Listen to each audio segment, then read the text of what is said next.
देखिए, खरगे से फटकार के बाद डीके शिव कुमार के सुर बदल गए हैं। कर्नाटक का गारंटी मॉडल देश के लिए मिसाल, डीके शिव कुमार का यह बयान। बीजेपी की सरकारें भी इसे लागू कर रही हैं। हमें खुशी है हम इन्हें लागू कर पाए। शिव कुमार ने शक्ति गारंटी स्कीम के रिव्यू की बात कही थी। Of course, Karnataka guarantee model is a model for the entire country. The BJP is also adopting it, and other parties are also adopting it. We are very proud that we could implement that, we could deliver that, and the people of Karnataka and the country is happy and outstanding. और आइए इस पर बात करने के लिए सीधे आपको लिए चलते हैं। हमारे सहयोगी हैदराबाद से आशीष हमारे साथ जुड़े हुए हैं। आशीष, जो डीके शिव कुमार अब कह रहे हैं ये बदले बदले से सुर, क्या माना जाए खरगे की फटकार के बाद ही है ये असर?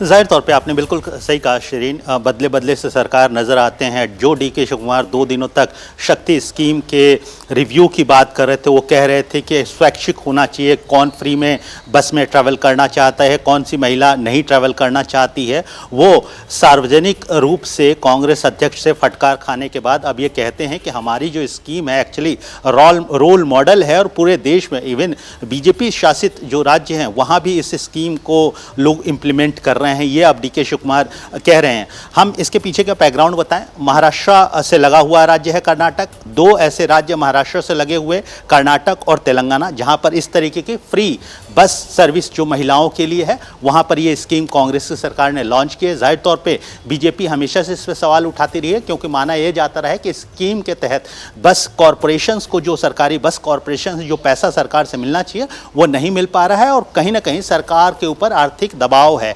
और इसी के मद्देनजर बार बार सवाल जब उठ रहे थे, डीके शिव कुमार की इस स्कीम के रिव्यू ने एक नई राजनीतिक बहस छेड़ दी। बीजेपी हमलावर हो गई, जानते हुए कि इसका खामियाजा महाराष्ट्र में भुगतना पड़ सकता है कांग्रेस को। कांग्रेस अध्यक्ष ने तुरंत सार्वजनिक मंच से डीके शिव कुमार को आड़े हाथों लिया, और अब डीके शिव कुमार इस पर सफाई देते फिर रहे हैं। असर भी दिख रहा है किस तरीके से अब वो उसकी तारीफों के पुल बांध रहे हैं।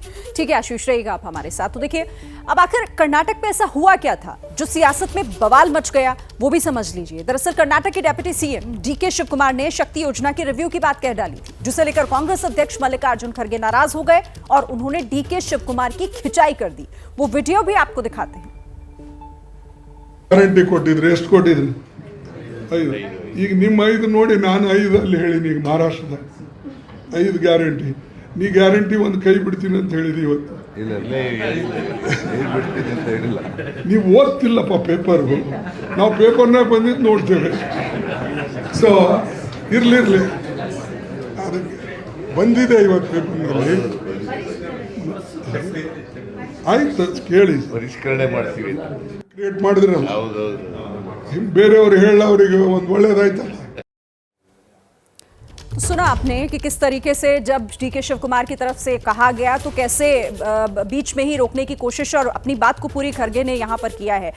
एक बार फिर से चलते हैं आशीष के पास। आशीष, देखिए, ऐसे में तो एक ये मैसेज नहीं जाएगा जनता के बीच कि पार्टी में ही अपनी ही योजनाओं को लेकर सरकार में ही और इस तरीके के मतभेद हैं, तो फिर आखिर वो किस तरह से उन्हें इंप्लीमेंट करेंगे? आप भले ही कह रहे हो कि बहुत अच्छी योजनाएं हैं, तारीफों के पुल बांध रहे हो, लेकिन क्या वो मैसेज पहुंच नहीं गया होगा अब तक जनता के बीच? जाहिर तौर पे यहाँ पर जो पूरे स्कीम है, शक्ति स्कीम, इसके अलावा देखिए कर्नाटक में सबसे पहले कांग्रेस सरकार की एंट्री होती है विधानसभा के चुनावों के दौरान। कर्नाटक में 5 गारंटी का वादा कांग्रेस सरकार पहली बार कांग्रेस लेकर आती है। गारंटी शब्द और 5 गारंटी का वादा चुनाव से पहले करती है, और उसके बाद सरकार चुनकर आती है। 5 गारंटी में एक महत्वपूर्ण गारंटी थी महिलाओं को फ्री बस यात्रा। उसके बाद तेलंगाना में 6 गारंटी की बात कांग्रेस सरकार करती है, और यहाँ पर भी सत्ता में है। महाराष्ट्र पर उनकी निगाहें हैं। दोनों राज्य कर्नाटक और तेलंगाना महाराष्ट्र से बॉर्डर शेयर करते हैं, और ऐसे में इस तरीके का जब बयान उप मुख्यमंत्री डीके शिव कुमार की तरफ से आया, जो कांग्रेस पार्टी के कद्दावर नेता है, जाहिर तौर पे पार्टी को मुश्किल में लेकर आता है।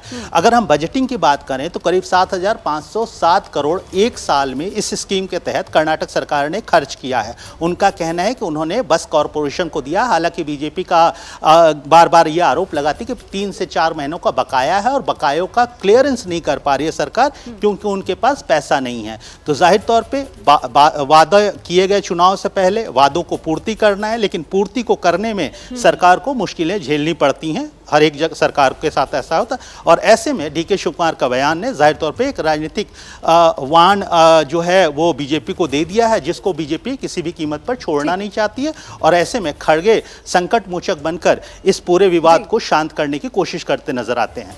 ठीक है, शुक्रिया आपका आशीष इस तमाम जानकारी के लिए, इस खबर पर हर अपडेट हमारे दर्शकों तक पहुंचाने के लिए। तो देखिए खड़गे का ये बयान, जिसके बाद सियासत भी गर्मा गई है। बीजेपी ने मल्लिकार्जुन खड़गे और राहुल गांधी से माफी की मांग की है। वहीं कांग्रेस का कहना है कि खड़गे कांग्रेस के अध्यक्ष हैं, बीजेपी के नहीं। कांग्रेस वही वादे करती है जो पूरे हो सके। खड़गे साहब को बहुत ज्ञान आ गया है। कांग्रेस के सम्माननीय राष्ट्रीय अध्यक्ष को, और उस ज्ञान में उन्होंने बहुत महत्वपूर्ण चीजों को स्वीकार कर लिया है। उन्होंने कहा है कि वही गारंटी अनाउंस करिए जिसके लिए बजट हो, जिसके लिए फिनेंशियल प्रबंधन हो। तो पहला पाठ अपने नेता राहुल गांधी को पढ़ाया है कि नहीं पढ़ाया है? क्योंकि राहुल गांधी तो घोषणा करने में माहिर हैं, घोषणा करके चले आते हैं। क्या श्रीमान खड़गे साहब माफी मांगेंगे? जो तेलंगाना में हो रहा है, जो कर्नाटका में हो रहा है, जो हिमाचल प्रदेश में हो रहा है। देखिए, खड़गे साहब कांग्रेस पार्टी के अध्यक्ष हैं, वो भारतीय जनता पार्टी के अध्यक्ष नहीं है। कांग्रेस पार्टी हमेशा वही वादे करती है जो पूरे कर सकते हो। अब भी महाराष्ट्र के अंदर, झारखंड के अंदर हमारे मैनिफेस्टो में वही होगा जो हम इम्प्लीमेंट कर सकते हैं। हम भारतीय जनता पार्टी नहीं है कि 15 लाख का वादा करेंगे और कह देंगे कि ये तो एक जुमला है। 2 करोड़ का वादा करेंगे और कह देंगे पकौड़ियाँ बेचना भी ये बेरोजगार है। हम महंगाई बढ़ती जाएगी और हम कहते रहेंगे कि महंगाई कम हो रही है। ये भारतीय जनता पार्टी नहीं, ये कांग्रेस पार्टी है। तो देखिए, बैठे बैठाए बीजेपी को मुद्दा मिल गया है। कांग्रेस अब इस मामले से कैसे खुद को निकालती है ये देखना होगा, क्योंकि यही तस्वीर सामने नजर आ रही है कि वादे तो कर दिए, लेकिन अब उन्हें पूरा कैसे किया जाए ये समझ में नहीं आ रहा है।